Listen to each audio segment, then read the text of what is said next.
बंदी छोड़ सतगुरु रामपाल जी परमेश्वर जी की जय हो। सत्साई भाई और बहनों, दया परमपिता परमेश्वर सारी सृष्टि के रचनहार, कुल मालिक, असंख्य ब्रह्मांडों के स्वामी, जगत गुरु, तीनों लोकों में प्रवेश करके सबका भरण पोषण करने वाले राजाधिराज, आत्माधार, नाथों के नाथ, देवों के देव महादेव, सर्वेश्वर महेश्वर, मृत्युंजय, अजरो अमर, आदि अनादि सनातनी प्रभु, जगत पिता जगदीश्वर, श्री श्री 1008 की उपाधि के वास्तविक अधिकारी, अकाल मूरत सौद स्वरूपी राम वासुदेव, सर्वगतम ब्रह्म, परम पूज्य, प्रथम पूज्य, परम संत, परम पुरुष, परम धनी, परम दयालु, सत्य कबीर, हक्का कबीर, अल्लाहु कबीर, अल्लाहु अकबर, बाखबर, अल्लाह ताला, जगत के तारणहार, जगत के मुक्ति दाता, जगत के जगन्नाथ, हारे के सहारे, हिंदुओं के राम, मुसलमानों के अल्लाह, सिखों के वाहिगुरु, ईसाइयों के मसीह, दया के सागर दयानिधि,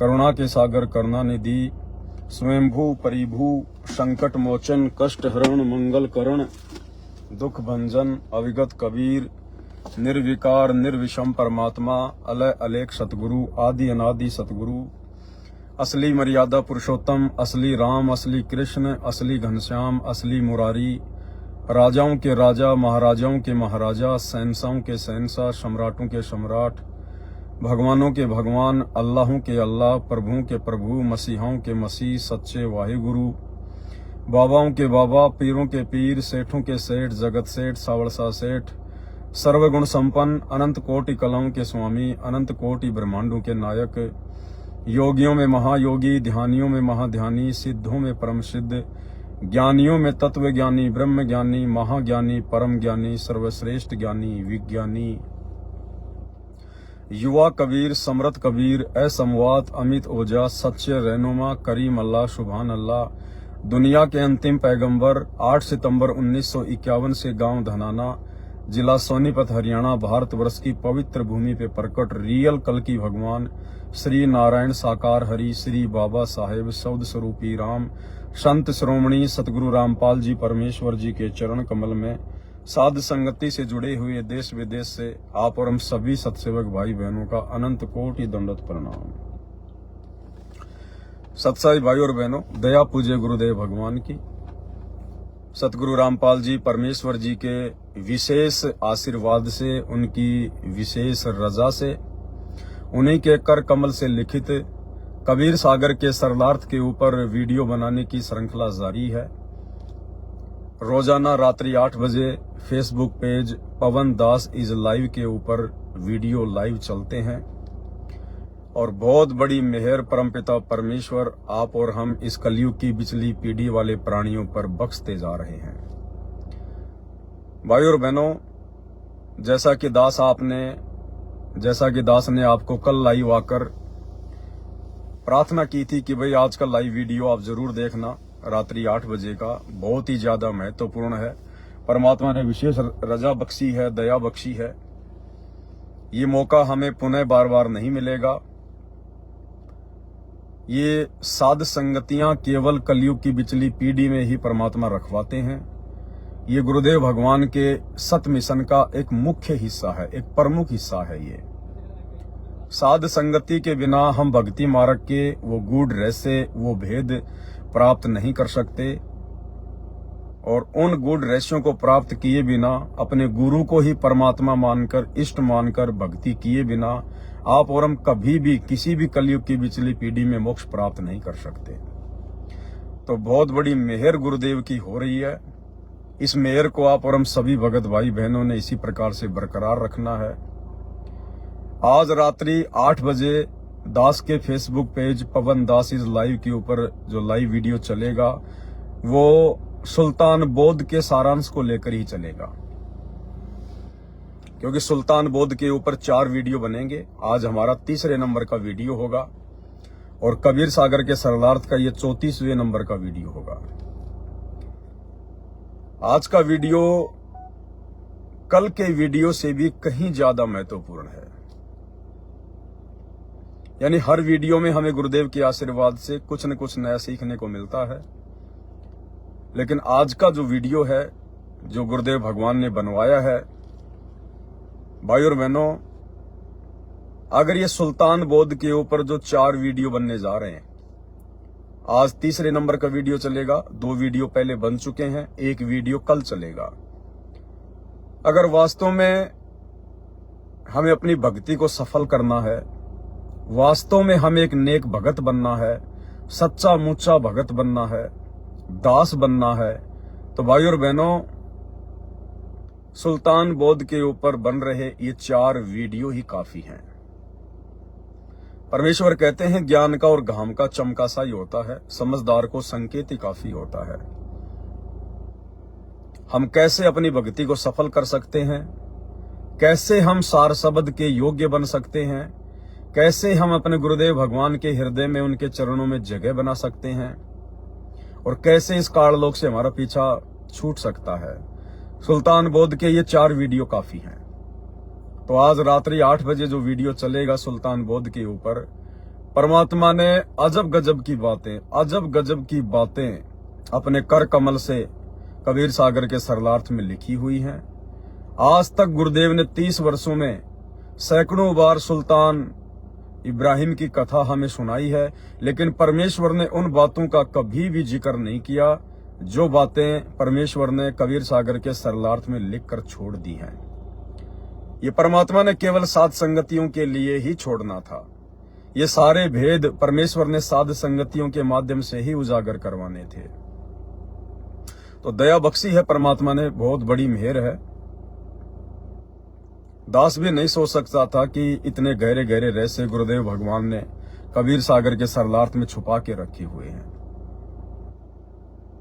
और हमें बहुत कुछ सीखने को मिल रहा है, बहुत कुछ। वास्तव में यदि हमें भगत बनना है तो हमने उन प्रत्येक बातों को अपने जीवन में लागू करना पड़ेगा, हमने अमल करना पड़ेगा प्रत्येक बातों पर। भाई और बहनों, ये 21 ब्रह्मांड, ये ज्ञान से अनजान दुनिया वाले, चाहे हिंदू मुसलमान सिख ईसाई कोई भी हो, इनको तो बेचारों को ज्ञान नहीं है। लेकिन जो वास्तविक ज्ञान, जो सृष्टि रचना का ज्ञान, जो मुक्ति का मार्ग, पूर्ण ब्रह्म परमेश्वर, अल्लाहों के अल्लाह, प्रभुओं के प्रभु, भगवानों के भगवान, मसीहाओं के मसीह, सतगुरु रामपाल जी ने सतलोक से नीचे उतरकर प्रकट होकर जो आप और हमें दे दिया है, ये ज्ञान बाकी दुनिया वालों को नहीं है। बाकी दुनिया वालों को तो यही जिंदगी लगती है, खा लिए पी लिए, शादी हो गई, बच्चे पैदा कर दिए, बच्चों को पढ़ा दिया लिखा दिया, बढ़िया नौकरी लगा दी, काम धंधा सेट कर दिया, अब चाहे हम मर जाएं हमारा जीवन सफल है। उनका तो जीवन बर्बाद हो गया, बर्बाद। यहाँ तो बिना सतगुरु की शरण के, बिना सच्चे सतगुरु की शरण के, और सच्चा सतगुरु इस पृथ्वी पर, इस पूरी सृष्टि में केवल एक ही है, परम पूज्य सतगुरु रामपाल जी। उनकी शरण के बिना तो यहाँ के राष्ट्रपति का भी जीवन बर्बाद है, यहाँ के प्रधानमंत्री का भी जीवन नरक है, नरक है। हमें भले आज वो लंबी लंबी गाड़ियों में चलते हुए दिखाई देते हैं, बड़े बड़े महलों में रहते हुए दिखाई देते हैं, बड़ी बड़ी उनकी जानकारियां हैं, बड़े बड़े लोगों से संपर्क हैं, धन धान्य से परिपूर्ण है। नहीं, ये शरीर तो छूटेगा बेटा, मरना तो पड़ेगा, चाहे राष्ट्रपति है चाहे प्रधानमंत्री है, मरना तो पड़ेगा।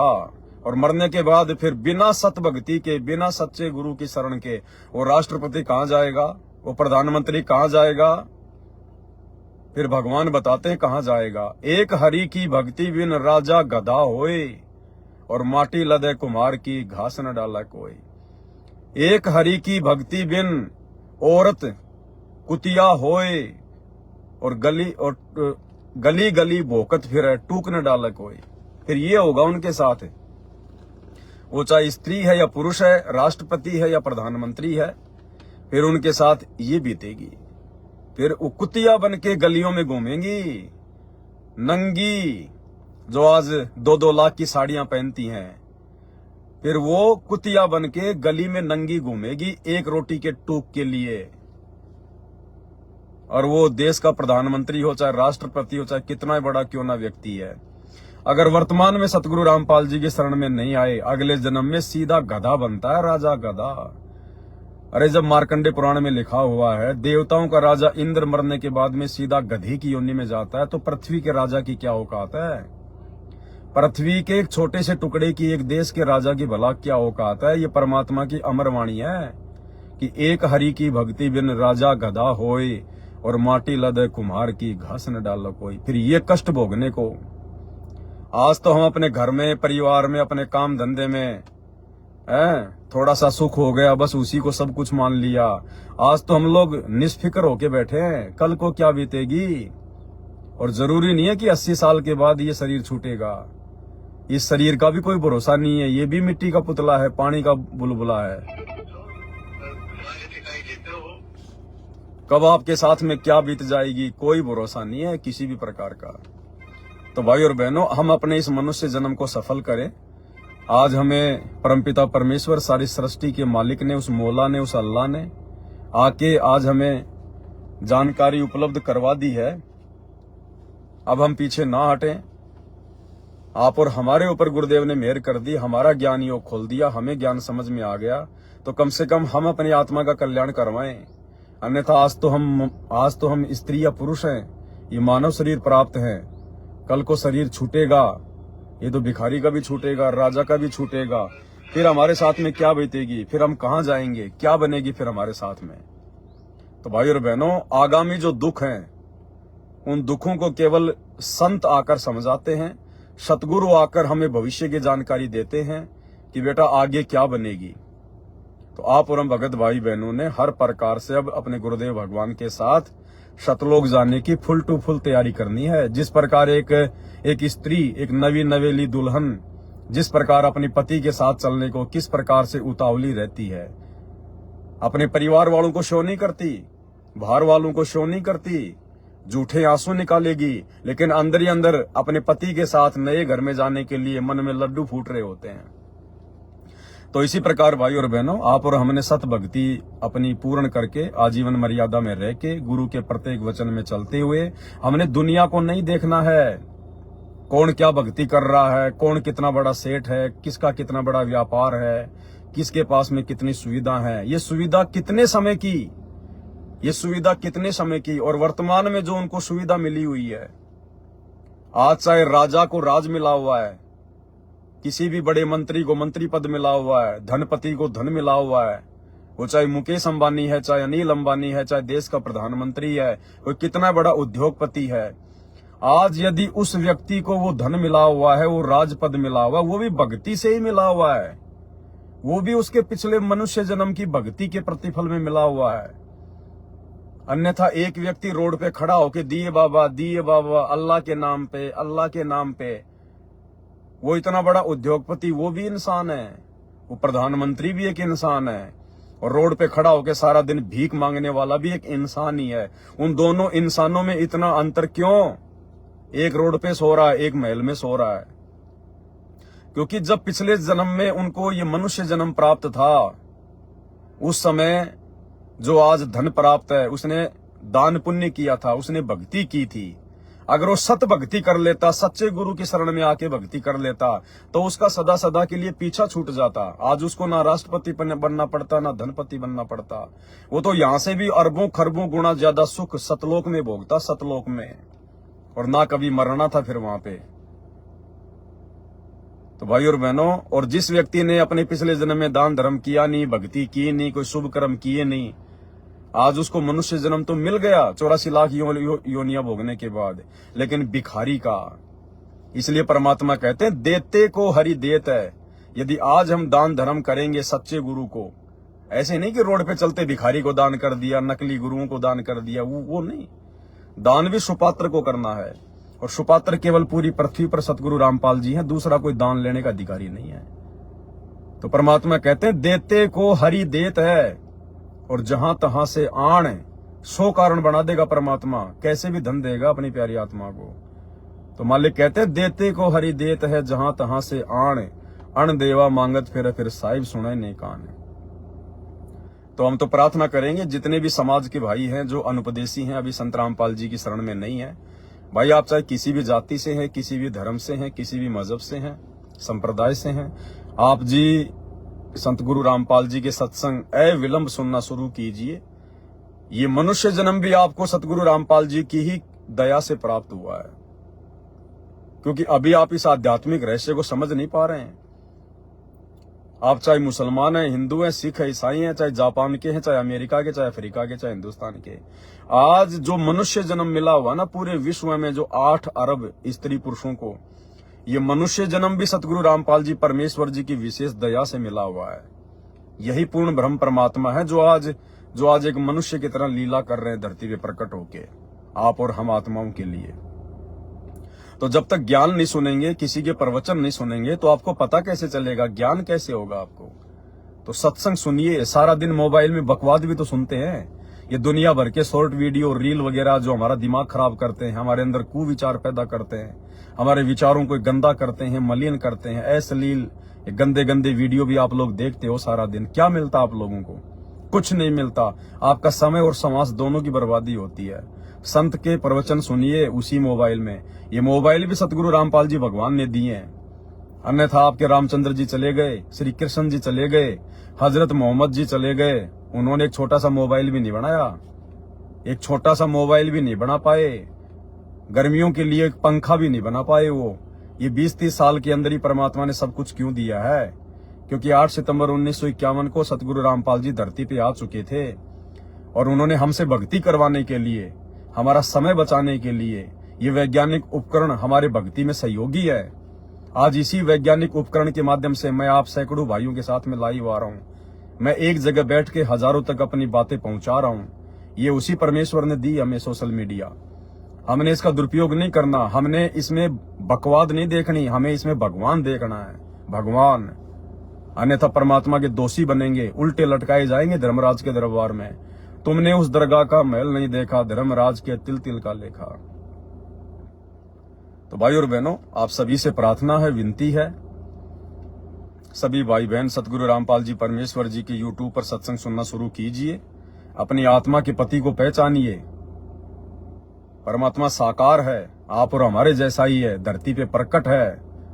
बाद में मौका नहीं मिलेगा। इनके जाने के बाद तो पूरी दुनिया इनके मंदिर बना बना के, इनकी मंडियां बना बना के, इनके आश्रम बना बना के इनको पूजेगी, मानेगी, भीड़ जमा होगी। लेकिन फिर फायदा क्या? फिर कोई फायदा नहीं है। जिस प्रकार मिट्टी की गाय दूध नहीं दे सकती, मिट्टी का डॉक्टर आपका इलाज नहीं कर सकता, उसी प्रकार फिर संत के शरीर त्यागने के बाद, संत के यहाँ से जाने के बाद, चाहे उसकी मूर्ति बनाओ, चाहे फोटो पूजो, चाहे उसका मंदिर बनाओ, चाहे उसकी मस्जिद बनाओ, वो आपको कोई लाभ किसी प्रकार का नहीं दे सकता। तो सभी भाई बहन जो है गुरुदेव के सत्संग सुने, वरना एक बार समय हाथ से निकल जाएगा। फिर धर्मराज के दरबार में ऊपर को पैर, नीचे को सिर, नंगे करके वहां नरक में डाले जाओगे। ना मुसलमानों के मुल्ला मौलवी काम आएंगे, ना कोई पीर पैगंबर काम आएगा, ना हिंदुओं का कोई पंडित, कोई पुजारी काम आएगा, ना उनके कोई अवतार काम आएंगे। काम आना था सतगुरु, और सतगुरु को हम भूल चुके हैं। सतगुरु के तो हम याद भी नहीं कर रहे। तो भाई ये जो शास्त्र जो भरे पड़े हैं ना हिंदू मुसलमानों के, इन शास्त्रों में उसी की जानकारी दी है। सूरत फुरकानी 25 आयत नंबर 52 से 58 कुरान मजीद में, कुरान शरीफ में सूरत फुरकानी 25 आयत नंबर 52 से 59 को पढ़ना।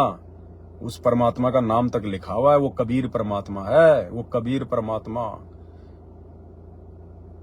तो भाई और बहनों, इन चीजों को देखो, ध्यान करो। गीता अध्याय 4 श्लोक 34 खुद भगवान कह रहा है कि उस तत्वदर्शी संत की खोज कर अर्जुन, उसकी भक्ति करने से तेरे को मोक्ष होगा, मेरी भक्ति करने से मोक्ष नहीं है। तो विचार करो। और जितने भी भाई बहन हैं वो आज रात्रि 8 बजे, विशेषकर सतगुरु रामपाल जी के जितने भी फॉलोवर हैं, वो रात्रि 8 बजे दास के Facebook page Pawan Das is live के ऊपर लाइव जुड़ो। और ये सुल्तान बोध के ऊपर जो 4 वीडियो बनेंगे, 2 वीडियो बन चुके हैं, आप देख चुके हो। एक वीडियो आज रात्रि 8 बजे लाइव चलेगा, बहुत ही ज्यादा महत्वपूर्ण है, बहुत ही ज्यादा इंपॉर्टेंट है। और एक चलेगा कल। अगर वास्तव में हमें भगत बनकर भक्ति करना है तो भाई और बहनों, 4 वीडियो हमारे लिए आंखें खोल देने वाली वीडियो, आंखें खोल देने वाली। बाकी तो परमात्मा दया करते रहेंगे, आगे भी मालिक की दया से सारे काम होते रहेंगे। गुरुदेव भगवान के आशीर्वाद से आगे भी वीडियो बनेंगे। कबीर सागर के सरलार्थ के ऊपर बहुत सारे वीडियो बनेंगे। और उनमें भी हमें बहुत सारी शिक्षाएं मिलेंगी गुरुदेव भगवान के आशीर्वाद से, परमात्मा की रजा से। तो आप भाई बहन रात्रि 8 बजे लाइव जुड़िए। बहुत ही गहरी गहरी बातें भक्ति मार्ग से संबंधित पूज्य गुरुदेव भगवान ने उसमें बताई हैं, लिखी हुई हैं, और उन बातों को देखकर, सुनकर, समझकर हमारा विश्वास बढ़ेगा। गुरुदेव भगवान के चरणों में हमारी दृढ़ लगन लगेगी, हमारी आस्था लगेगी। परमेश्वर हम पर रजा बख्शेंगे, हम पर दया बख्शेंगे। परमात्मा हमें बहुत कुछ सीखने को मिलेगा, बहुत कुछ। और परमात्मा यही चाहते हैं कि हम शीघ्रातिशीघ्र अपने गुरु की पहचान कर लें। हमारे गुरुदेव भगवान जो धरती पर प्रकट हैं, आप और हमारे सामने जो प्रकट हैं, हम उनकी पहचान कर लें, और पहचान करके हम अपने निज घर सतलोक चलने की तैयारी करें। तो भाई और बहनों, मेहर बख्शो परमात्मा की। बहन का फोन आया हुआ है।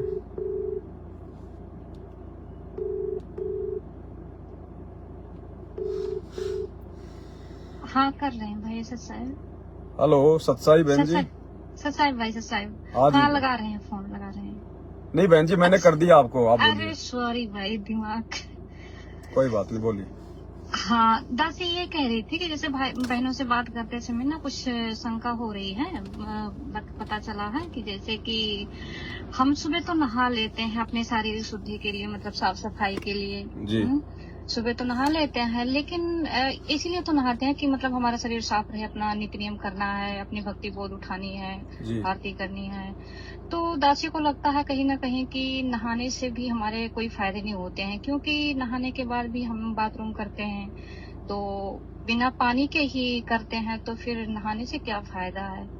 कपड़े फिर वैसे और शरीर वैसे फिर गंदे हो जाते हैं, और फिर हमें दोपहर की भी रेमणी करनी होती है, शाम को भी संध्या आरती करनी, तो भोग भी लगानी होती है। तो इससे कहीं ना कहीं लगता है दासी को कि अगर हम साफ सफाई कर ही रहे हैं, नहा धो रहे हैं, अपना मतलब पूजा पाठ कर रहे हैं, तो बाथरूम करते समय हमें पानी लेकर के जाना चाहिए, चाहे भाई हो या बहन हो, क्योंकि सबके लिए परमात्मा की नजर में सब एक समान है, सब बराबर है। जी जी। तो दासी यही कह रही है कि जैसे कि मतलब जैसे ये तो ना कोई रीति रिवाज में आता है, ना कोई परंपरा में आता है, और ना ही ये कोई मर्यादा नियम को लेकर के आता है।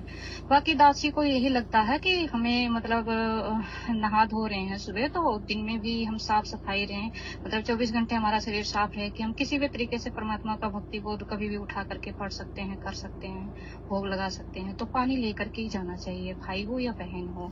हाथ पैर तो धुल लेते हैं सभी लोग, और शायद मुझे लगता है कि कोई हाथ पैर भी नहीं धुलता होगा जल्दबाजी में, क्योंकि ना पता होने के कारण मतलब इस पर ज्यादा कोई ध्यान नहीं देता होगा। तो दासी को लगता है कि कहीं ना कहीं हाथ पैर के साथ में पानी लेकर के जाएं, उसके बाद में हाथ पैर भी धुल लें, और फिर अगर 1-2 दिन नहीं नहा पाते हैं अगर किसी कारण से, तो इसमें हमारा शरीर और कपड़े भी साफ रहते हैं। दासी यही कहना चाहती है। आप ऐसे क्या लगता है आपको, थोड़ा सा बताइए। देखो बहन जी, अभी कुछ ही दिन पहले जो परमात्मा ने दया करी थी भक्ति और भगवान पुस्तक के ऊपर जो वीडियो बन रहे थे, उस पुस्तक में गुरुदेव भगवान ने अपने कर कमल से लिखा है कि भाई किसी भी पवित्र सदग्रंथ को पढ़ने से पहले नहाना आवश्यक है। जी जी। तो आज हम भक्तों को समझ में आ रहा है, यदि गीता, वेद, कुरान, पुराण, बाइबल, इन सब से यदि ज्यादा कोई पवित्र और शुद्ध यदि कोई है, कोई ग्रंथ वर्तमान में धरती पर, जी, तो भगवान के द्वारा लिखित वो ग्रंथ ही हो सकते हैं।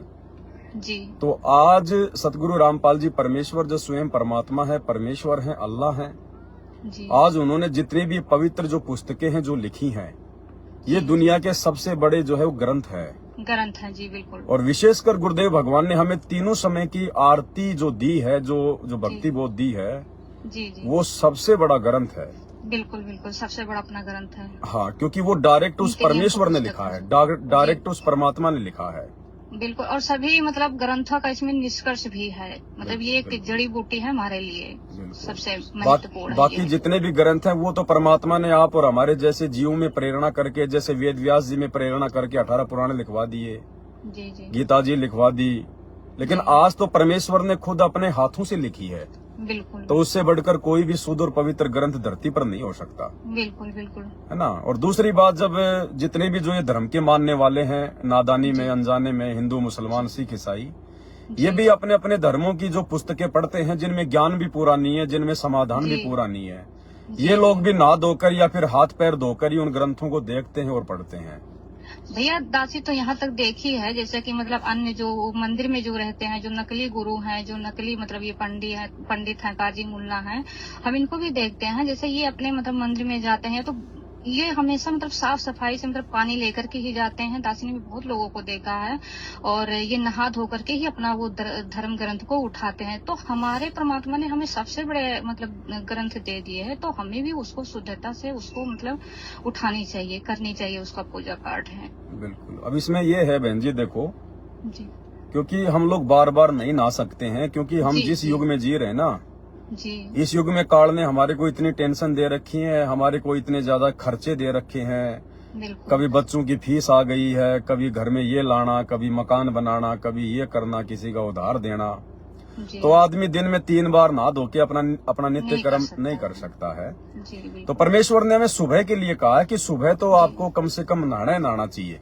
जी जी और सुबह के लिए भी परमात्मा ने क्यों कहा बहन जी, और वो किन के लिए कहा है? वैसे तो मालिक की वाणी है कि वे नहाए धोए क्या होई, जो मन का मैल न जाए, मीन सदा जल में रहे पर तन की बांस न जाए। बिल्कुल। परमेश्वर ने आत्म शुद्धि को सबसे ज्यादा महत्व दिया है, ना कि शारीरिक शुद्धि को। जी जो शारीरिक जो शुद्धि है वो केवल हमारे शरीर के लिए है, ताकि हमें कोई बीमारी ना हो, कोई फोड़े फुंसी ना हो, बिल्कुल। ठीक है। बाकी जो आत्मा की जो शुद्धि है वो सबसे बड़ी वो शुद्धि है। हाँ, फिर भी ज्ञान चूंकि है ये अपना। धर्म ग्रंथ हैं, हमारे गुरुदेव भगवान ने लिखे हैं, तो ये भी उतने ही जो अमल की पवित्र और आदरणीय पवित्र हमारे लिए। बिल्कुल बिल्कुल। तो यही दासी कहना चाहती अगर आपका अगर अभ्यास है रोजाना, यदि आप नहाते हो, यदि आपको कोई दिक्कत नहीं है, तो आप जी सुबह नहाइए, कोई दिक्कत नहीं है। नहाकर आप जी मतलब स्वच्छ कपड़े पहन के आप जी अपने गुरुदेव भगवान की आरती स्तुति करें, कोई दिक्कत नहीं है।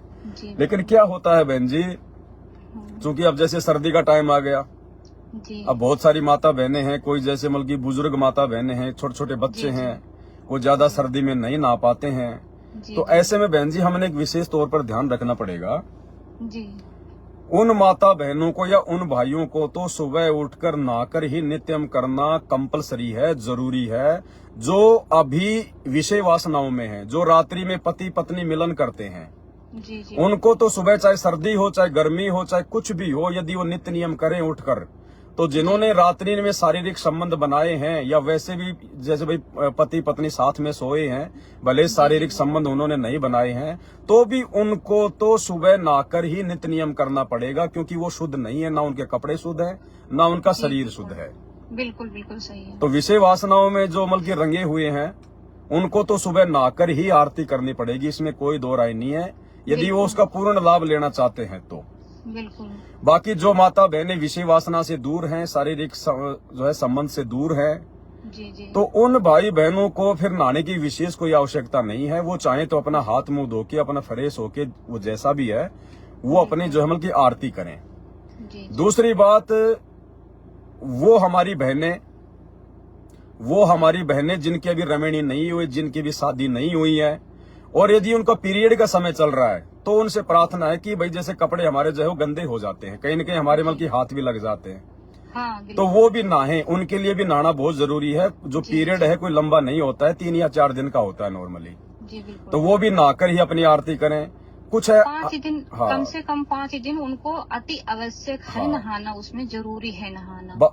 बाकी परमात्मा ने हमें बताया है, ज्ञान गंगा में भी लिखा है कि बाकी जो हमारी जो क्रिया है ना, जैसे परमात्मा की ज्योत जलाना, अपनी आरती करना, अपना मंत्र करना, अपना खाना बनाना, उनमें कोई दिक्कत नहीं है, चाहे पीरियड है या नहीं है, हमें कोई दिक्कत नहीं है, क्योंकि हमने सारे काम अपने करने हैं, अपनी भक्ति भी करनी है, अपने घर के काम भी करने हैं, जी बिल्कुल। ठीक है। दूसरी बात, जो भगत भाई है जिनकी शादी हो गई है या नहीं हो गए हैं, यदि जो मतलब के सौपन दोष हो जाता है, तो उनको भी सुबह नहाकर ही आरती करनी है, क्योंकि उनके भी कपड़े जो है वो गंदे हो जाते हैं बहन जी। जी बिल्कुल। तो ये कुछ सावधानियां हैं जो हमने बरतनी पड़ेंगी। बाकी जो छोटे छोटे बच्चे हैं, वो अगर नहीं नहा पाते हैं, तो उनको जबरदस्ती नहीं नहलाना है, खाली उनके हाथ पैर जो है धुलवा के आप उनसे आरती वगैरह जो है वो करवा सकते हो। हाँ बिल्कुल। दूसरी बात, आप सुबह तो आप नहा लिए, और जो भाई बहन सुबह नहीं नहा पाए वो अपना दिन में नहा लो, कोई दिक्कत नहीं है। जी। लेकिन जैसे दिन में हम लोग बाथरूम जाते हैं या फिर जैसे मान लीजिए फ्रेश होने के लिए जाते हैं, जी। अगर कपड़े अगर गंदे हो जाते हैं ज्यादा, अगर छींटे वाटे अगर जो है लग जाते हैं तो जो है उसको मतलब कि नहाना चाहिए। अन्यथा नॉर्मल अपना हाथ पैर धो के भी वो अपना जो है पूजा पाठ वगैरह वो कर सकता है, क्योंकि बार बार जो है दिन में फिर नहीं नहाया जाएगा। नहाया नहीं जाता है। तो इन बातों को लेके शंका तो बहुत सारी माता बहनों की थी, बहुत सारे भाई बहनों की थी। दास भी कभी लाइव आने वाला था। चलो आपको तो दासी परमात्मा ने मतलब प्रेरणा यही की। कहना चाहती है कि मतलब जैसे कि मतलब अपना मतलब जैसे साफ रहे, कपड़े भी साफ रहे, छींटे छाटे तो हाथ पैर पे पड़ जाए तो उसको तो हम धो लेते हैं, हाँ, लेकिन कोई फिर दिक्कत भी नहीं अगर इसमें आप कहीं बाहर से आ रहे हो, क्योंकि अब देखो हमारे घर में परमात्मा का आसन लग गया है, मालिक का बेड लग गया है, स्वच्छता बहुत जरूरी है। अभी जैसे दास कहीं मार्केट में जाता है, नॉर्मली अपनी गाड़ी में बैठा तो कोई दिक्कत नहीं है। अगर कोई सामान लाने के लिए गया है तो पता नहीं कहाँ कहाँ जाकर कितने काउंटरों पे हाथ रखने पड़ते हैं और किन किन लोगों के संपर्क में आना पड़ता है वो कपड़े। तो दास फिर उन कपड़ों को उतार के दूसरे कपड़े पहन के फिर ही परमात्मा की चरण सेवा में या फिर उनको भोग लगाते समय जाता है। नॉर्मली यदि आप भाई ज्यादा आप किसी के संपर्क में नहीं है तो फिर कोई दिक्कत नहीं, आप जी हाथ पैर धो के भी मालिक को भोग लगा लीजिए। आप जो है अपनी आरती कर लीजिएगा। और बाकी जो नित्य नियम के अलावा जितनी भी जो पुस्तकें हैं, नित्य नियम को भी खाली सुबह सुबह ही नहाने की जरूरत है। बाकी आप दिन में यदि आप नित्य नियम को पढ़ना चाहें, वैसे मतलब ज्ञान प्राप्ति के लिए, या वैसे आप गुरुदेव की कोई पुस्तक पढ़ना चाहते हैं, अन्य कोई धार्मिक कोई पुस्तक पढ़ना चाहते हैं, तो बार बार नहाने की आवश्यकता नहीं है। हाथ धो के ही आप जी उन ग्रंथों को जो है पढ़ सकते हैं। हाथ पैर धुल करके हम पढ़ हाँ। सकते हैं उसको। तो इतनी तो सावधानी हमने रखनी पड़ेगी, क्योंकि परमात्मा धरती पर है और सबसे जो पवित्र भक्ति उन्होंने हमें दे दी है। तो थोड़ा बहुत जो पवित्र है हमने आत्मा से तो होना ही होना है, थोड़ा हमने जो है मतलब अपने शरीर की शुद्धता का भी ध्यान रखना पड़ेगा। जी, वही शुद्धता के लिए ही तो इसके लिए थोड़ा सा पानी के साथ में अगर अपना आना जाना रहे तो देखो बाथरूम करने के बाद बहन जी अगर पैर नहीं धो सके तो हाथ तो सभी धोते हैं। कोई महामूर्ख होगा जो हाथ नहीं धोता होगा। हाथ तो धोने चाहिए। दास भी अपनी गाड़ी में अपनी एक बोतल तो रखता है अपनी जो है ये जलराम की, और हम तो पानी जो परमात्मा को भोग लगता है वही पीते, बाकी तो हम नॉर्मल पानी भी नहीं पीते। दूसरा दास एक बोतल अलग से रखता है सादा पानी की, अगर कहीं बाथरूम की आवश्यकता पड़ गई, हाथ गंदे हो गए तो दास फिर उस बोतल से हाथ धो के फिर ही परमात्मा की बोतल को हाथ लगाता है। मालिक की जो गाड़ी है इसकी स्टीयरिंग को हाथ लगाता है। गंदे हाथ भी नहीं भैया हम लोग नहीं लगा सकते जो है गाड़ी के स्टीयरिंग को, क्योंकि जगत वाले तो चलो वो तो जो मर्जी कर ले, उनको तो कोई फर्क नहीं पड़ता। वो तो लेटरिन के भी हाथ ना धोएं तो ना धोएं, ना उनको भगवान प्राप्त है, ना उनकी भक्ति सही है, ना वो जानते इस बारे में। लेकिन आप और हमें तो परमात्मा ने समस्त जानकारी दे दी है, तो हमने तो हर बात पे सावधानी रखनी पड़ेगी। और कोई शंका हो तो बताओ बहन जी। नहीं, बस दासी यही कहना चाहते थे कि अगर मतलब ज्ञान आधार से उचित लगे जिसको मतलब अगर तो सही है। देखो बहन जी परमात्मा ने आप और हमें मालिक ने इतना ज्ञान दे दिया, इतना समाधान दे दिया। यही कहना चाहते कि हम एक इंसान है, एक मानव है, जानवर तो नहीं है। जानवर तो बेचारे कुछ भी कर लेते, उनको कोई पता नहीं। जानवर भी कुछ नहीं करते बहन जी। ये कुत्ता भी आपने देखा होगा, वो भी अपनी पूंछ से अपनी जगह को साफ करके फिर बैठता है। कुत्ता भी जो है मतलब लैटरिन करने के बाद में जमीन से जो है मतलब की रगड़ता है। तो वही दासी कहना चाहते कि हम एक इंसान है, तो एक इंसानियत के नाते हमें थोड़ा अपना जो मतलब इस भक्ति कर रहे हैं, जो अपना सबसे अनमोल ग्रंथ है, तो मतलब ये कोई रीति रिवाज परंपरा के तौर पे नहीं, बस एक अपने शुद्धिकरण के लिए मतलब ये थोड़ा आवश्यक अगर रहे मतलब उचित लगे तो कर सकते हैं। ये तो अच्छी बात है। ये तो वैसे भी अपने शारीरिक जो है शुद्धि के लिए ये तो सबको करना चाहिए ना, ताकि शरीर हमारा स्वस्थ रहे, भाई कोई रोग ना हो, कोई बीमारी ना हो। ये तो वैसे भी भाई ये तो सबको करना चाहिए। बाकी हमारे को तो भक्ति मिल गई, हमें तो करना ही करना है जी। वही तो कुछ सावधानियां हैं रखनी बहुत जरूरी है मालिक की दया से। और आने वाले समय में ऐसे लोगों को पता चलेगा इस परमात्मा के ज्ञान से, इसके बच्चे आपस में जो ज्ञान चर्चा करेंगे, जो सात संगतियां होंगी, मालिक की महिमा होंगी, हमें मालूम कैसे पड़ेगा। हर चीज बताने के लिए हमारे गुरुदेव भगवान के पास में इतना समय थोड़ी होता है। अब ये कॉमन साइंस की बात है भैया, ये अपने कॉमन साइंस की बात है। इसमें परमात्मा थोड़ा ना ये सब छोटी छोटी बात को कहेंगे, बेटा तो ऐसे करे, ऐसे करे, ऐसे भक्ति करे, ऐसे साफ सफाई रखे। ये अपने कॉमन साइंस की बात है थोड़ा सा। बिल्कुल। तो ठीक है बहन जी, दास तो इसीलिए थोड़ा, क्योंकि आज रात्रि 8 बजे जो वीडियो चलेगा मालिक के आशीर्वाद से, वो बहुत ही ज्यादा महत्वपूर्ण वीडियो है, क्योंकि दास को नहीं पता होता कि आगे परमात्मा क्या बनवाएंगे, क्या लिखा हुआ है। जी।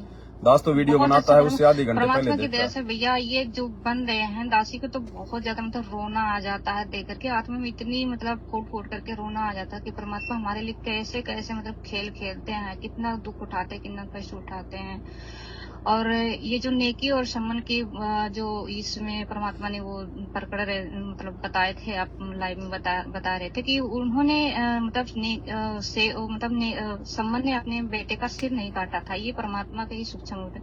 उस समय दासी के अंदर से इतनी तड़प से परमात्मा, मतलब पता नहीं क्यों इतना ज्यादा रोना आ गया परमात्मा के लिए।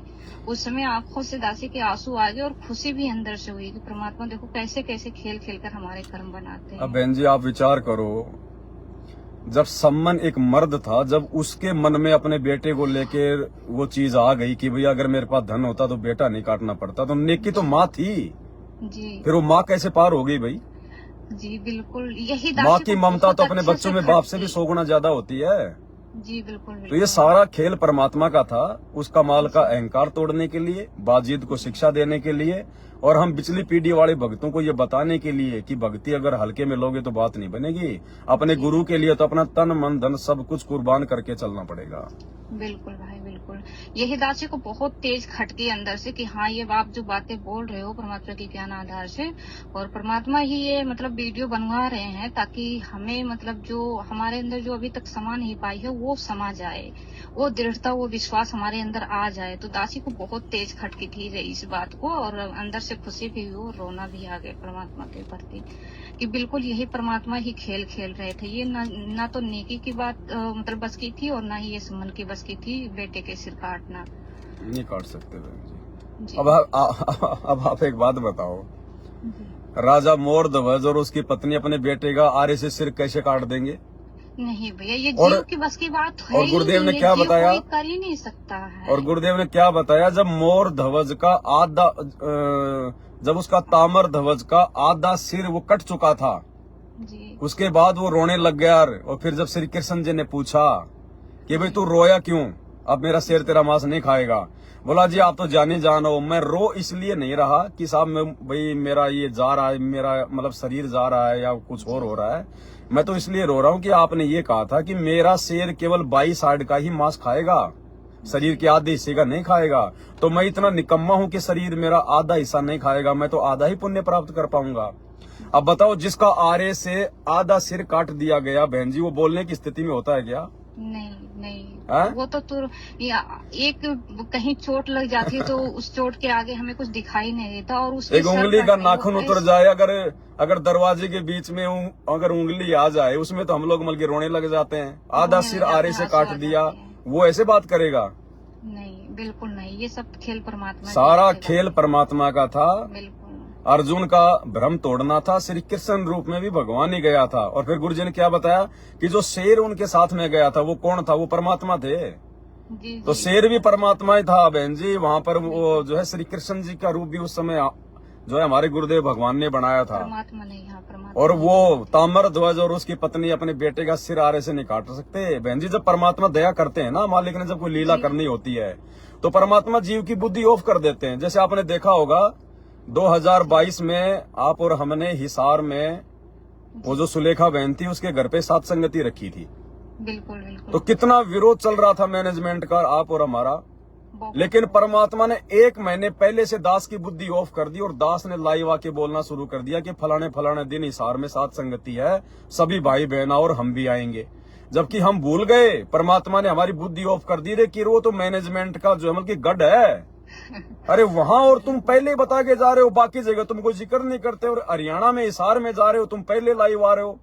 फिर वहां सुबह 5 बजे पहुंच गए, सुबह 7 बजे फिर दास वहां से लाइव आ गया कि भाई हम आ चुके हरियाणा में, हम आ चुके हम हिसार में, आ जाओ सारे भाई बहन। और 200 मैनेजमेंट वाले आ गए लेके हाथों में लठ, और जो है पुलिस को बुला लिया। वो तो ये ताक में रहते ही। और उसके बावजूद भी परमात्मा ने ना तो दास को कोई खरोच आने दी, ना जितने भी भगत भाई बहन थे उनको आने दी, सबको भंडारा करके वहां से निकाला। और पुलिस शाम तक और मैनेजमेंट वाले वो 200 गुंडे शाम तक वहां खड़े रहे। जी बिल्कुल। ये परमात्मा ने एक उदाहरण पेश करना था जी कि मैं कुछ भी कर सकता हूँ, मैं समर्थ हूँ, नहीं तो तुम्हारा दलिया निकाल देते हो मैनेजमेंट वाले। बिल्कुल। और परमात्मा अंदर से हिम्मत भी देते हैं भैया, जिसके साथ खेल खेलते और जयपुर आने के बाद में बहन जी फिर परमात्मा ने जब बुद्धि खोली तो हमने ये सोचा कि हम लोग वहाँ पर जो है जाके आ कैसे गए, हम लोग लाइव कैसे आ गए पहले। तो परमात्मा बहन जी उस समय फिर जीव की बुद्धि ऑफ कर देता है, जब परमात्मा ने कोई लीला करनी होती है या कोई मालिक ने ऐसा कोई उदाहरण जो है वो पेश करना होता है। बिल्कुल तो आप और दासी हमें के गुरुदेव ने एक विश्वास दिलाया कि जब मैं तुम्हें शेर के मुंह से निकाल के ला सकता हूँ, तो आगे तुम्हारे ऊपर मैं आपत्ति कहाँ से आने दूंगा, यदि तुम मर्यादा में रह के भक्ति करोगे तो। बिल्कुल बिल्कुल दासी के साथ भी एक बार परमात्मा ने मतलब दासी को विश्वास दिलाने के लिए परमात्मा ने ऐसे किए, नहीं तो ऐसा होता नहीं। अब दासी एक बार सुबह सुबह उठ करके मतलब जा रही थी मतलब खेत की तरफ में, और उधर से और भी लोग आ जा रहे थे, लेकिन मतलब दासी को मतलब अंदर से एक बार तो हुआ कि ये सारे कुत्ते हैं और ये सबको काटते हैं, कहीं तुझे ना काट ले। फिर एक बार आया, नहीं सब लोग आ जा रहे हैं, तुझे क्यों काटेंगे सबको छोड़ करके। फिर मैं आगे चली गई, मतलब आगे चली गई, परमात्मा का मंत्र करते करते दासी जा रही थी। इतने में एक कुत्ता आकर के मेरे पास भौंकने लगा। फिर दासी वहीं रुक गई, मुझे शंका हो गया शायद अब ये काटेगा, वहीं रुक गई। और फिर इतने में 10-12 कुत्ते, कम से कम 10-12 कुत्ते थे, और मोटे मोटे बड़े बड़े, सारे ने आकर के मेरे को चारों तरफ से घेर लिया। चारों तरफ से घेर लिया, बीच में हम खड़े हो गए, हाथ में कुछ भी नहीं, एक डिब्बा उसमें पानी था और कुछ नहीं था। अब चारों तरफ से, चारों मतलब तरफ से वो सब के सब एक मतलब उसमें भोग भोग करके मेरे तरफ दौड़ रहे हैं। हम चारों तरफ से ऐसे घूम रहे हैं उसी गोले में कि अब दासी को कुछ भी नहीं समझ में आ रहा कि क्या करें क्या ना करें। और सभी लोग बैठे थे वहां, देख रहे थे कि सभी और भी मतलब औरतें वहां थी, लेकिन दासी को मतलब ना किसी को बुलाया और ना ही मतलब चिल्लाया, ना ही भागा, ना ही रोया, कुछ भी नहीं। क्योंकि दासी को बाद में समझ में आया कि ये दासी के अंदर जो हिम्मत थी वो परमात्मा ने ही दे रखी थी। उसके बाद में फिर मतलब बीच में ऐसे घूमते घूमते फिर परमात्मा का याद आया। मंत्र तो कर ही रहे थे, लेकिन उस समय जब वो भोंकने में मंत्र भी भूल गए डर की वजह से। फिर परमात्मा कह रहे, बंदी छोड़, परमात्मा सतगुरु रामपाल जी भगवान बचाओ, अब हम क्या करें, कैसे निकले इनसे, अब तो काट लेंगे ये, हमें खा लेंगे। बिल्कुल ऐसे कपड़े पकड़ पकड़ ले रहे थे, लेकिन दासी को काट नहीं पाए थे परमात्मा की दया से। फिर अचानक से जैसे गुरु जी को दासी ने याद किया, ऐसे लगा कि किसी ने मेरे को पीछे से धक्के मारे, और एक थोड़ी सी मिट्टी मतलब वहां पड़ी थी, वो बिल्कुल ऐसे मतलब मिट्टी थी, वो मतलब ढेला वाला नहीं था, वहां पर मिट्टी बिल्कुल थी, और उसी सीधे मिट्टी पर जाकर गिरे। और पीछे से कुत्ते भी मेरे पीछे दौड़ लिए। फिर दासी वहीं पड़े पड़े ऐसे एक मुट्ठी मिट्टी उठाई और उनके ऊपर फेंका। वो ऐसे भागे कुत्ते, सारे के सारे 10-12 कुत्ते, कि वो उसी समय वो भाग ही लिए। फिर दासी वहां से घर पे आई। फिर बाद में मेरे को अंदर से मतलब डर लगा कि परमात्मा आज तो सारे काट लिए थे। फिर बाद में दासी ने विचार किया कि मतलब मैं तो बहुत ज्यादा मतलब डराकुल हूँ, मुझे बहुत डर लगता है, और फिर इतना मतलब हिम्मत कैसे आ गया दासी के अंदर, ये सब। फिर बाद में दासी ने विचार किया, परमात्मा ने फिर से प्रेरणा की कि ये सारे खेल परमात्मा ने किए हैं, हिम्मत देने के लिए, विश्वास देने के लिए सारे खेल परमात्मा ने किए थे। फिर दासी को थोड़ा परमात्मा तो साथ ही रहते हैं, अंग संगी रहते हैं परमात्मा तो सब। बिल्कुल दासी ने जैसे मतलब उस समय कुछ याद नहीं आ रहा था, फिर दासी ने जैसे परमात्मा को याद किया, उसी समय ऐसे लगा किसी ने धक्के मारे, और उन्हीं के बीच से निकल करके दासी गई मिट्टी पर। और एक मिट्टी सोचो, एक मिट्टी फेंकने से ही सारे के सारे, एक मुट्ठी मिट्टी फेंकने से सारे के सारे भाग गए। यहाँ तो वो लाठियां डंडे से भी नहीं डरते हैं, जो लाठियां डंडे लेकर के जाते हैं ना, उनको भी वो मुंह से डालते हैं। चलो दया है बहन जी परमात्मा की, मालिक अंग संगी रहते हैं, साथ साथ ही रहते हैं परमात्मा तो। जी दासी को बहुत मतलब विश्वास हुआ परमात्मा का। परमात्मा फिर दंडवत किए, फिर प्रार्थना किए परमात्मा से घर पे आकर के। चलिए ठीक है बहन जी, फिर दास थोड़ा अपना मंत्र सुमरण भी करेगा, नहीं तो फिर टाइम मिलता ही नहीं ना। जी जी बिल्कुल, दासी भी दिन में ही कर पाती है परमात्मा की दया से। ठीक है बहन जी, सत साहिब। ठीक है सत साहिब, जय हो मालिक। ठीक है भाई और बहनों, दया परमात्मा की। आज रात्रि 8 बजे सभी भाई बहन लाइव जुड़िए। ये संदेशा छोटा सा आप जियों को देना था, बाकी छोटी मोटी जानकारियां होती हैं वो भी परमात्मा इसी प्रकार से बीच बीच में आप जियों तक पहुंचाते रहेंगे। क्योंकि अब गुरुदेव भगवान के बाद में यदि इस ज्ञान को कोई जानता है, कोई समझता है, तो केवल उनके बच्चे हैं। और इसीलिए परमात्मा ने भगत मिलन समारोह के लिए कहा है, संत समागम के लिए कहा है, साध संगतियों के लिए कहा है। क्योंकि हम जिस भक्ति मार्ग से जुड़े हुए हैं, दुनिया उससे अपरिचित है, वो हमारा समाधान नहीं कर सकते हैं। या तो भगवान कर सकते हैं या उनके भगत कर सकते हैं। तो बीच बीच में परमात्मा जैसे भी प्रेरणा करेंगे, दया करेंगे, दास लाइव आता रहेगा। बाकी वर्तमान में रोजाना रात्रि 8 बजे जो दया परमात्मा ने की हुई है, सभी भाई बहन लाइव जुड़ते रहिए। कब तक ये दया रहेगी, कब तक नहीं रहेगी, कोई भरोसा नहीं है भाई और बहनों। जब तक परमात्मा दया कर रहे हैं तब तक हम भरपूर फायदा उठाएं, और खाली देखने तक सीमित ना रहें। इन सत्संगों को हम केवल देखने तक सीमित ना रहे बिल्कुल भी। हमने अपने जीवन में उन बातों को लागू करना है, अमल करना है। जो बातें परमात्मा दास के मुख से बुलवा रहे हैं, कहलवा रहे हैं, हमने उन वचनों को अपने जीवन में लागू करना है। खाली वीडियो देखते समय आंखों से 2 आंसू निकाल के सुबह फिर वही कर्म करने, ऐसा नहीं करना। हमने कोशिश करनी है एक नेक भगत बनने की, अपने गुरुदेव भगवान जैसा बनने की। तभी हमारी बात बनेगी, तभी हमारी भक्ति सफल होगी, नहीं तो नहीं हो पाएगी। दिखाई देते हो और अगर कैमरे से ना देखूं तो वैसे भी देख। हेलो हेलो हेलो हेलो सत्साई भाई। सत्साई बहन जी। भाई हम पलवल साइड से बोल रहे। जी बोलिए। भाई उसके लिए पूछ रहे, मतलब जैसे गोबर वोबर पथे उपला पाथने नहीं। हिंदी बोलो ना बहन जी, हिंदी बोलो ना। जैसे उपला उपला पाथने पड़े भैया। अच्छा। उपले पाथने रहे जैसे जैसे गांवों में भैंस गोबर के कंडे। हाँ हाँ हाँ भाई, हमारे इधर उपड़ा बोल है। हाँ उपले बोल देते हैं, गोबर के कंडे बोल देते हैं, जो गाय और भैंस के गोबर से बनाते हैं आग जलाने के लिए। हाँ हाँ हाँ भाई। अच्छा क्या हो गया उनको? ना भाई यूँ पूछ रही, मतलब पाथ ले। हेलो हेलो बना रहे ना हैं? उपले बना ले रहे ना। उपले बनाओ, उपले बनाने के लिए किसने मना किया? खाना बनाओ अपना उपलों से, क्या दिक्कत आ रही है? लेकिन एक चीज ध्यान रखना, भैंस के गोबर से या गाय के गोबर से जो भी हम लोग जो ये उपले वगैरह बनाते हैं, जो कंडे वगैरह बनाते हैं, आप और हम भाई बहन उसके लिए अपना खाना तो हम जो है वो बना सकते हैं, लेकिन जो परमात्मा को भोग लगेगा ना, गुरुदेव भगवान को भोग लगेगा, वो भोजन गाय या गोबर के जो ये गाय या भैंस का जो गोबर होता है उसके जो उपले होते हैं उससे नहीं बनेगा ना भाई। वो तो परमात्मा को तो गैस से बना। परमात्मा का भोजन तो या तो हमने लकड़ियों से या फिर जो अमल के गैस चूल्हे से, गाय या भैंस के गोबर के उपलों से या कंडों से हमने अपने गुरुदेव भगवान का भोजन नहीं बनाना है। अरे एक बहन के पास तो भाई गैस ना हो तो बनाती है। अब देखो नहीं पता है, जब तक नहीं पता है तब तक तो बहन जी कोई बात नहीं, लेकिन अगर पता हो गया है तो फिर अगर गैस नहीं है तो फिर लकड़ी वगैरह से बनाओ। अच्छा। हाँ गैस नहीं है भाई उसके पास, बेचारी वैसे विधवा है। हाँ भी ऐसी है, कोई भाई मायके से भी ले लेती है थोड़ा बहुत खर्चा। अब कोई बात नहीं, जैसा भी है अपना टाइम पास कर रही है, अपनी मर्यादाओं का ध्यान रखे बस। हाँ हाँ भाई, मायके से थोड़ा बहुत ले ले वो बहन। हाँ तो उधार रूप में ले ले, फिर मालिक दया करेंगे, फिर कभी उसके भी दिन आएंगे। अगर भक्ति करेगी, मर्यादा में रहेगी तो उसके भी अच्छे दिन आएंगे। और भाई मैं भी साथ संगति से 5 साल से जुड़ी हुई हूँ, और भाई अब फिलहाल मन मतलब पैसा की तरफ दौड़ रहा हूँ। अब ये तो देखो बहन जी, ये तो मालिक तो केवल जानकारी बहन जी उपलब्ध करवाएगा।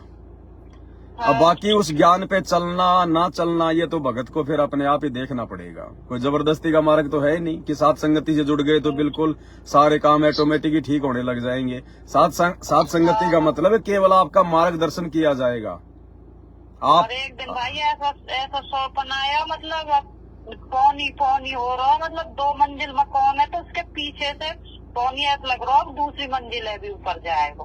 पौनी मैं कह रही भगत जी से मन की भग ले, फिर कह रही पैसे रख ले, फिर कुछ कह रही मन की पैसे नहीं इतने न कहाँ रख के भागेंगे हम, ज्यादा पैसे तो रख के न चल सकते कहीं बाहर। पौनी तो हुआ गो बहन जी, पौनी तो हुआ गो। आज रात को भी आज मेरे को सपना आया जैसे पूरी धरती के ऊपर कम से कम 100 फीट पानी चढ़ गया। हाँ भाई ऐसा ही, मतलब 2 और हम लोग पानी के अंदर चल रहे हैं, हम लोग पानी के अंदर चल रहे हैं, खा रहे पी रहे श्वास ले रहे हैं, कोई काम नहीं है, कोई दिक्कत नहीं आ रही हमारे को। हम लोग पानी के अंदर चल रहे हैं और मैं ये देख रहा हूँ कि हम लोग पानी के अंदर चल रहे हैं, कोई दिक्कत ही नहीं आ रही। बच्चे भी जो है मतलब की पढ़ाई कर रहे हैं, वो कागज पेन से लिख रहे हैं, ना हमारे कपड़ों के पानी लग रहा है, ना कोई और दिक्कत आ रही, आराम से श्वास भी ले रहे हैं। तो ये तो समर्थ है, परमात्मा है बहन जी, कुछ भी कर सकता है, लेकिन उसके बच्चों की दिक्कत नहीं आएगी। चाहे दुनिया में चाहे पोनी पोनी हो, चाहे कुछ भी हो। फिर हम वापसी आए, मतलब एक बार तो चले गए घर छोड़ के, फिर वापसी आए तो मतलब कौन ही ना कहीं भी। हाँ हाँ हाँ, फिर घर के आसपास भी पानी ना, मतलब पानी तो बहुत ज्यादा इधर हो रहा है, इतना पानी कहाँ चला होगा इतनी जल्दी। अब ये तो आने वाला समय बहन जी विनाशकारी समय है, 2028 युग परिवर्तन का समय है। ये दुनिया वालों को नानी याद आएगी। ये जो छोटी मोटी साधना कर रहे हैं ना, मंदिर मस्जिद तीर्थ गुरुद्वारों पे जाने वाले, देवी देवताओं को भगवान मान के पूजने वाले, आने वाले समय में नानी याद आएगी, भक्ति और भगवान को याद दिलाएगा परमात्मा कि बहुत दिन हो गए इन डमी गॉड की भक्ति करते करते, आधे अधूरे भगवानों की भक्ति करते करते। ये मनुष्य जन्म परमात्मा प्राप्ति के लिए मिला है। तो ये तो बहन जी परमात्मा दिखाएगा, बंदर तो सबको ही दिखाएगा। अगर कोई समय पे भक्ति पे लग जाएंगे तो अपनी कमर तोड़वाने से बचेंगे, नहीं तो ये परमात्मा है धरती पर, ये दिन में तारे दिखाएगा आने वाले समय में, चाहे कोई कितने बड़ा, चाहे कोई फन्ने खा क्यों ना हो। और भगत जी भी मतलब भाई नाम ले रखो, पर मतलब इतना ब्योन न हो, जैसे दिवाली के गिफ्ट मिले इनने भी लिया है। अब भगत जी को देखो बहन जी, गलतियां करने से बचना पड़ेगा। तो ये गए ही नहीं, बिल्कुल भी टूट ही न गए, हमारे गिफ्ट मिलेंगे। अब कह रहे आज न मिलेंगे, कल मिलेंगे, वे 2 दिन पहले दे दी। मुँह पर मना न करी जा, मुँह पर संग्रह न हो, मतलब मुँह पर हाँ तो लोकलाज है ना, वो लोकलाज है बहन जी, लोकलाज है। इनके अंदर स्पष्ट कहने की आदत नहीं है इनको, और जब तक भक्ति मार्ग पर स्पष्ट कहने की आदत नहीं डालेंगे तब तक हम सफल नहीं हो सकते। जैसे बहुत ज्ञान में भी कमेंट लगा लो आप, तो मतलब अज्ञान में है ही ना, मेरे को भी भोग विलास की तरफ से परेशान करे। कोई नहीं, आप जी परमात्मा से प्रार्थना करो, मालिक ही उनको सद्बुद्धि देंगे।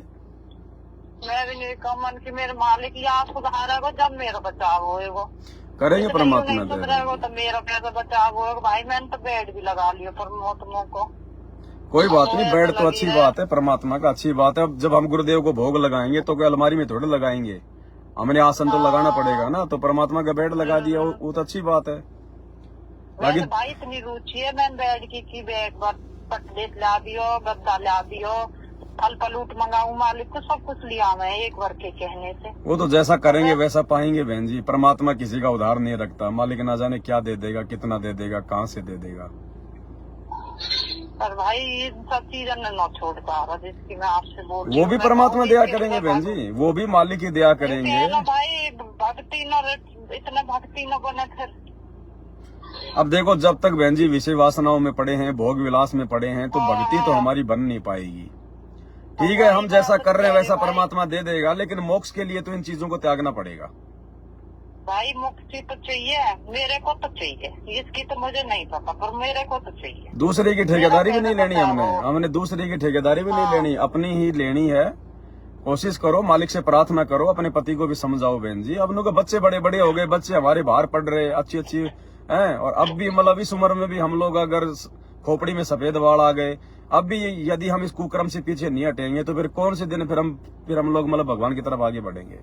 भाई आपकी वीडियो सुनिए क्या नहीं, आप जो कह रहे हैं ना 40 साल के भगत जी हो जा, जब तक मतलब जब कह रहे हैं कभी हम अभी तो हम 35-34 के हुए हैं। ऐसा कुछ नहीं है, पकड़ के बैठ गए। ठीक है, देखो बहन जी, हम चाहे कुछ भी सोच लें, हम कुछ भी कर लें, जिस दिन परमात्मा ने दया करनी होगी ना, वो तो जो है मतलब 20 साल के ऊपर दया कर देगा।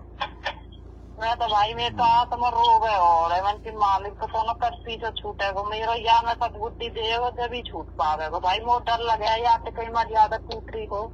नहीं, मर्यादा वैसे नहीं टूटती है, वैसे कोई मर्यादा नहीं टूटती है। अगर कोई अपनी पत्नी तक सीमित रहता है या अपने पति तक कोई सीमित है तो वैसे विशेष मर्यादा इसमें नहीं टूटती है।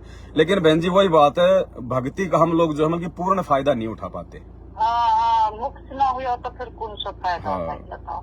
आप तो अपने परमात्मा से प्रार्थना करो, परमात्मा भगत जी को भी देंगे सद्बुद्धि, दया करेंगे मालिक बहन जी। रोज को रात को भी करके सोम परमात्मा तो करते रहो, बचाए कर रखियो। परमात्मा कहते हैं राम नाम रटते रहो जब तक घट में प्राण, कभी तो दीन दयाल के भिनक पड़ेगी ज्ञान। कभी न कभी तो सुनेगा भगवान।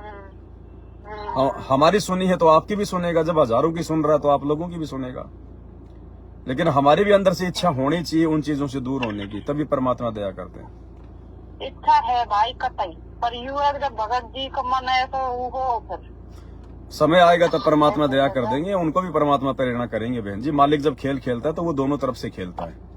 और वैसे यूँ भी बोलते हैं मतलब इन सब चीजों में छोड़ना चाहिए, भक्ति न बने। मैंने भी सत्संग सुन रखा, पर पता ना मेरा मन ही न मोहन। अब आत्मा को तो पता ही है बहन जी, आत्मा तो हमेशा अच्छे कर्म के लिए बोलेगी, ये तो मन बकवाद करवाता है। यही तो बोला, नहीं तो मन ही न मोहन, नहीं मेरे को पता हो या चीज भाई ये सब चीज न करनी चाहिए। ठीक है बहन जी। वैसे भाई अच्छी आत्मा, वैसे तो अच्छी आत्मा तो सारी है परमात्मा की, शेख तभी भी अच्छा है था, ऐसी बात थोड़ी है, लेकिन वो तो कर्म है खराब। पर भाई अब माया की तरफ क्यों खिंच रहे हम? अब देखो ये परीक्षा का समय है, ये अंतिम समय चल रहा है, काल भी तो पूरा जोर लगाएगा ना। अब भाई माया की तरफ इतना मतलब जोड़ने जगोड़ने की पैसा अब जोड़ लो जगोड़ लो, कल को अगर आपत्ति आएगी, कोई आपत्ति आएगी, 2 साल अगर अकाल पड़ गया तो देखेंगे वो माया आपको कितने दिन खिलाएगी। हाँ वैसा तो भाई एक दिन ऐसा हुआ मेरे पास ना तो गैस ना उपला घर में ना आटा घर में। और फिर ऐसा हुआ किसी का चूना वो भी मिल गो। बाद मतलब मैं भूखी बन की आज का खाऊंगी, किसी के तो ले भी ना सकते और बाहर को हम खा ना सके, तो मन की आज खाऊं कहा। फिर पड़ोस में तो हमारा चून जा रहा वो देगी, इंगे मालिक ने दया करी, उपला जो एक भी ना उपला भी मिल गया, लकड़ी भी मिल गई मेरे को परे को। और जब खाना बना के खाए भाई, मैं सोच रही मैं कि परमात्मा भूखी तो न मरन देगा। खैर हमारी तो एक ही माया में है ही आशा बिना बात की। चलो मालिक से प्रार्थना करती रहो, सुनेगा परमात्मा। भाई सही साथ संगति है, साथ संगति रोज चल रही है ऑनलाइन, रात्रि 8 बजे। अब वो तो देखते हैं तो वो ही है साथ संगति, और क्या साथ संगति है। और आप लोग करो आपस में मिलके 5-10 भगत है, अगर उधर के कोई 4-5 भगत है करो। हमारे घर नो है, हम 2 ही बहन है बस। तो 2 बहन कर लो, परमात्मा की चर्चा तो मालिक कहते हैं कि एक ने कही दूसरे ने सुनी, कहे कबीर दोनों ज्ञानी। दोनों बहन तो हम करते रहे, मालिक को भोग भी लगा, वो भी सत्संगी है, वो भी तो साथ संगति है। 2 करो, क्या दिक्कत है। चर्चा करते रहे, जैसे आपकी कोई वीडियो बहन सुने तो मेरे को बता देगी, मैं सुनूंगी तो उसको बता देंगे फोन पे। हम किसी और से बात करते ना, आपस में मतलब जो कुछ मैं सुनूं मैं बता दूं, सुने वो बता दे, बस ठीक है। वो साथ संगति है, बाकी कोई होगी कोई इधर उधर आस पास में तो आपको सूचना देंगे। ऐसा भाई वहाँ पे बदल खिलाऊंगी, आप समझाना थोड़ा सा इसको, इसलिए बोल रही हूँ।